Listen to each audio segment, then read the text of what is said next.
Assalamualaikum warahmatullahi wabarakatuh. Alhamdulillah. Wassalatu wassalamu ala rasulillah wa ala alihi wa sahbihi wa mawala amma ba'du. Anak-anak, Alhamdulillah kita bertemu dalam mata pelajaran Sejarah Kebudayaan Islam, di mana pada kesempatan hari ini kita akan bersama-sama menggali tentang dakwah Nabi pada periode Makkah. Pada pertemuan kali ini kita fokus pada masyarakat Arab pra-Islam.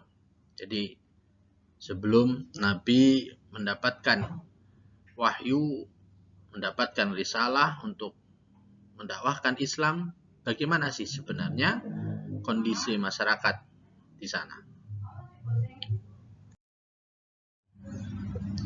Sebelum kita memasuki materi SKI, ini adalah kompetensi yang harus kita ketahui ya. Yang pertama adalah menghargai dan menghayati ajaran agama.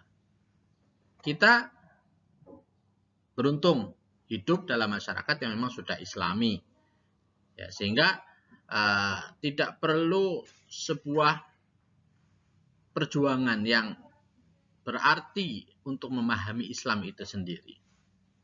Dan Islam yang ada pada saat ini adalah berasal dari Islam yang ada pada zaman Nabi. Sehingga dengan kita mempelajari SKI, mari kita introspeksi. Seperti apa kita dalam berperilaku? Bagaimana Islam mengajarkan dari dulu sampai dengan sekarang sebuah perilaku jujur, kedisiplinan, rasa tanggung jawab, kepedulian, aturan tentang bersosial, aturan berinteraksi. Nah, ini manfaat tujuan dari kita belajar SKI. Jadi bagaimana selama ini kita dalam hidup? Lalu bagaimana kita akan melangkah ke depan? Ya. Tentunya harus sesuai dengan aturan-aturan Islam.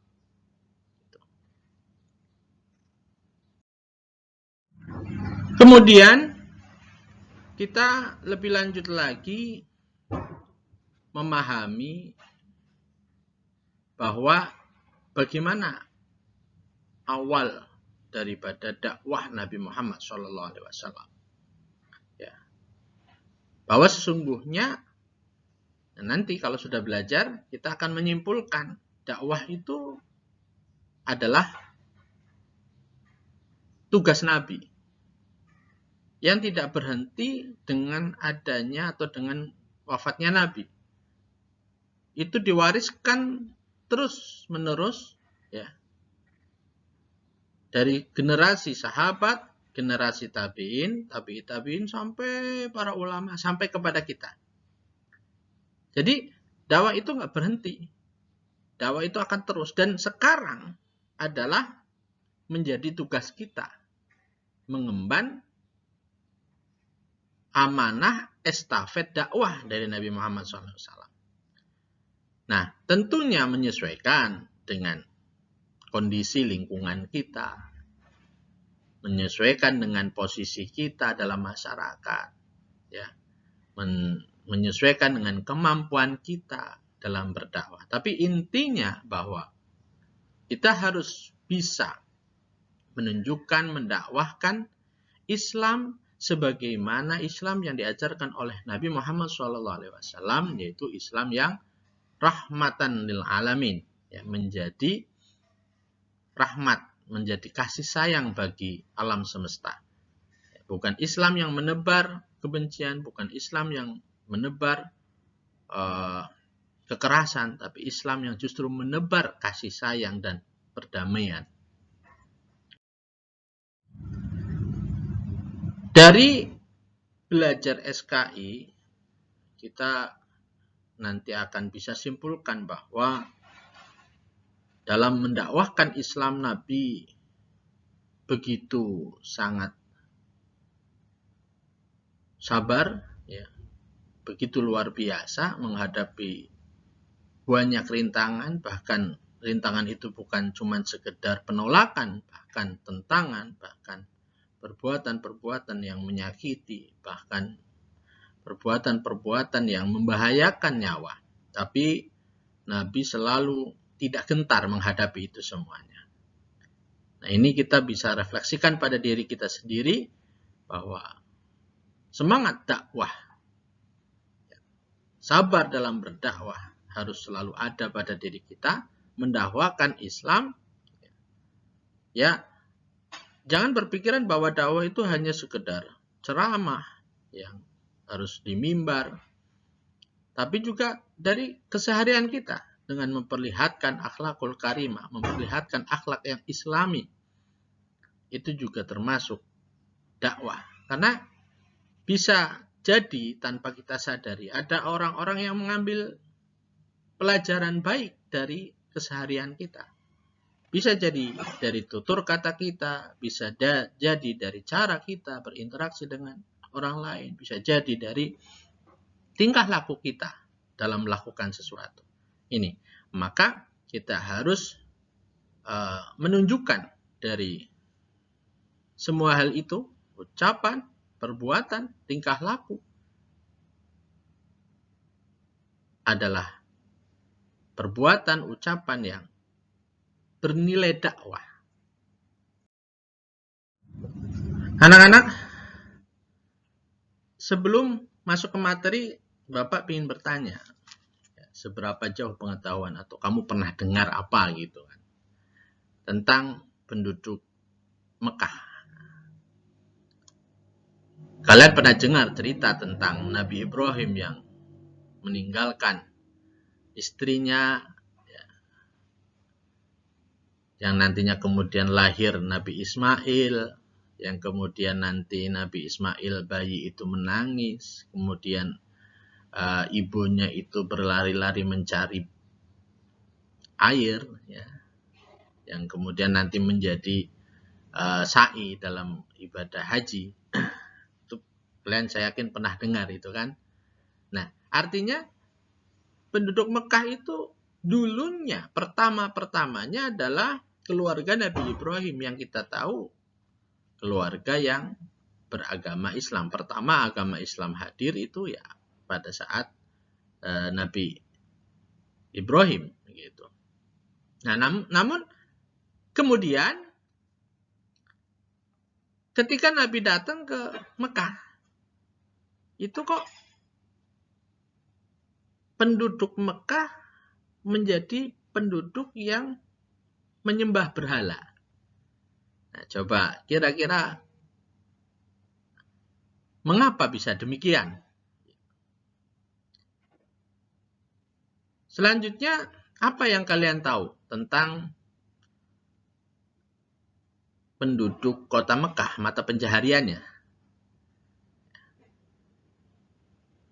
Nah, selanjutnya, pertanyaan berikutnya adalah, sebuah masyarakat pasti harus ada tatanannya. Kalau kita kenal ya pemerintahannya. Bentuk pemerintahan seperti apa ketika Nabi Muhammad SAW itu terlahir dan kemudian besar di kota Mekah. Kemudian, apa sih manfaat kita belajar tentang kondisi masyarakat Arab Islam?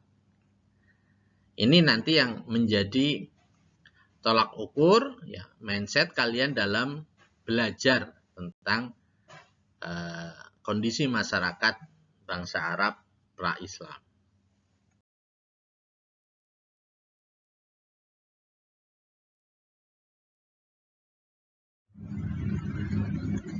Bangsa Arab terdiri dari beberapa kabilah, ya, banyak kabilah. Di antara mereka ada yang bermata pencaharian berdagang, ada yang bertani tentunya sesuai dengan tempatnya, ada juga yang berternak. Ya. Bertani tentunya ketika di daerahnya memang daerah yang subur, ya berdagang ketika itu memang di perkotaan besar seperti di Mekah sendiri gitu, yang notabene sebuah perbukitan batu saja di sana itu. Ya. Jadi pembesaran yang terjadi Masjidil Haram sekarang itu adalah memotong batu. Kalau kita kan di sini tanah ya, menguruk tanah atau meratakan tanah. Kalau di sana enggak. Kalau mau bangun, dibesarkan itu batu itu dipotong. Karena memang lokasinya adalah lokasi yang gunung batu di sana itu. Sehingga masyarakatnya ya otomatis berdagang. Ya. Madinah yang memang tanahnya cenderung subur, ya masyarakatnya banyak yang bertani. Kemudian ada juga yang beternak. Ya, di antaranya yang beternak adalah suku Badui. Ya. Itu suku yang memang tidak menetap satu tempat, dia itu nomaden. Ya, dia itu berpindah-pindah tempat, mencari tempat di mana dia bisa bertahan hidup. Nah, mengenai masalah kenapa sih penduduk Arab itu banyak yang tersesat. Jadi hal ini terjadi karena adanya fatrah, ya. Jarak yang begitu lama dari zaman Nabi Ismail tidak ada lagi nabi yang diturunkan di sana. Berbeda dengan Bani Israel. Bani Israel itu nabi banyak, ya. Sedangkan di Mekah tidak ada. Jadi Nabi Ismail terputus, ya. Di mana dengan seiring berkembangnya zaman, ya, akidahnya mulai tergerus. Ya. Meskipun dari sisi ubudiyah, ya, dari sisi ritual itu masih ada, yaitu berupa tawaf di Ka'bah, itu masih dilakukan. Cuman yang tadinya tawaf itu menyembah Allah bergeser menjadi menyembah kepada para berhala yang memang didatangkan dan diadakan di sekitar Ka'bah. Itu disebabkan oleh beberapa faktor. Itu diantaranya adalah kebutuhan akan adanya Tuhan yang selalu ada saat mereka membutuhkan. Kemudian adanya kecenderungan untuk patuh dan mengagungkan leluhur, ya, mengikuti apa yang memang leluhurnya lakukan. Makanya ketika Nabi datang, ya, satu hal yang membuat mereka menolak adalah Nabi mengajarkan sesuatu yang tidak diajarkan oleh para leluhur mereka. Namun mereka ya sadar butuh Tuhan. Ya. Kita bayangkan jangan Tuhan kita yang memang sudah tahu bahwa Tuhan itu Allah. Bukan, jangan bayangkan. Jadi mereka mencari makna atau esensi tentang Tuhan. Itu yang membuat mereka akhirnya menjadi tersesat. Ya. Seperti penyembahan berhala dalam satu cerita itu diriwayatkan oleh seseorang yang mendatangkan, ya, dia tokoh dari Al-Khuzai, ya, tokoh dari Mekah yang kemudian datang ke Syam. Di sana melihat bahwa penduduk Syam itu menyembah kepada berhala. Di sana ada sebuah tempat yang mata air yang sangat, ya, menurut kisah mitosnya itu bisa menyembuhkan penyakit. Dia sendiri punya penyakit, kemudian mandi di sana. Kemudian diberikan kesembuhan. Akhirnya dia menganggap bahwa Tuhan daripada bangsa Syam itu adalah Tuhan yang dia cari. Akhirnya dia minta kepada salah satu suku di Syam untuk memberikan sebuah berhala yang kemudian dia bawa dan dia taruh di Ka'bah, yaitu Hubal yang kita kenal dengan Hubal. Nah, itu kemudian berkembang, ya, banyak karena memang cerita yang sambung menyambung, ya, saling menguatkan sehingga membuat mereka percaya kepada berhala. Namun penduduk Mekah itu tidak cuman penyembah berhala, ada juga yang menyembah malaikat, ya, ada juga yang menyembah jin, ruh, atau bahkan hantu. Masyarakat Arab itu ada dua bagian, ya. Ada secara teritori, ada masyarakat perkotaan dan ada masyarakat pedalaman. Pedalaman kita kenal dengan Badui. Nah, masyarakat perkotaan itu memang para pedagang ulung. Mereka itu sampai bepergian jauh, ya, untuk berdagang. Bahkan sampai ke Syria, ya, yang kita kenal dengan Syam. Sedangkan penduduk pedalaman itu ya sekitar berternak, ya, bertani, hanya itu. Kerajaan yang pernah ada di Jazirah Arab itu antara lain Kindah, ya, kerajaan Ma'in, kerajaan Qotban, kerajaan Sabah, Himyar, Hiroh, Hasan, dan Hijaz. Itu gambaran umum masyarakat Arab pra-Islam. Yang kemudian nanti kita akan belajar bagaimana Nabi itu merupakan sosok yang memang disukai oleh semua penduduk Mekah atau penduduk Mekah karena sifat-sifatnya yang dari kecil memang bagus.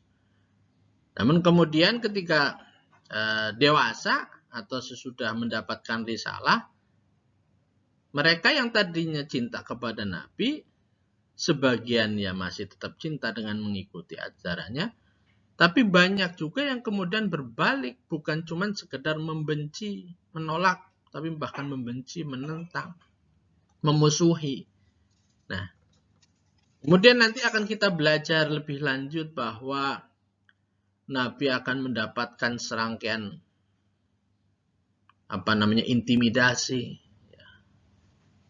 dan dimusuhi dan disakiti. Tapi itu semuanya nanti tidak akan menyurutkan, tidak menghentikan Nabi dalam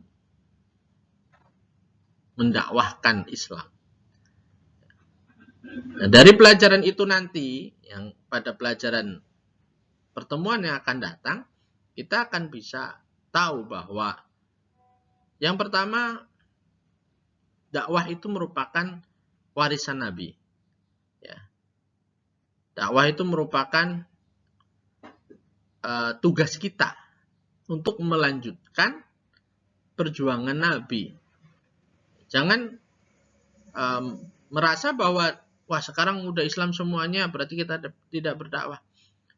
Jangan, ya. Tetap kita harus dakwah.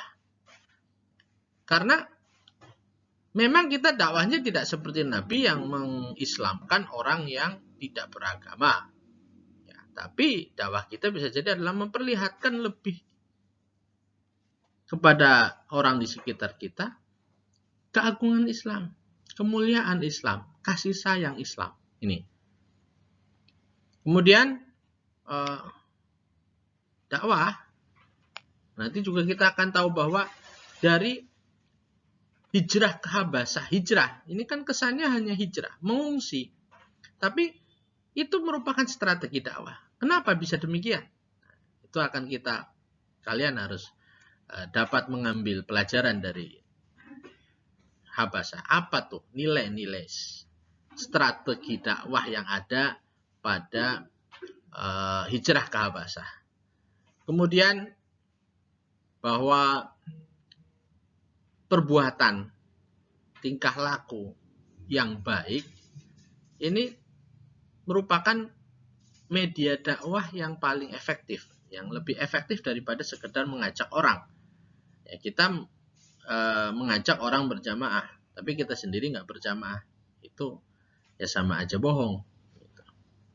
Tapi nggak perlu ngajak, tapi kita sendiri rajin, orang akan dengan sendirinya terbawa. Nah ini dakwah bilhal.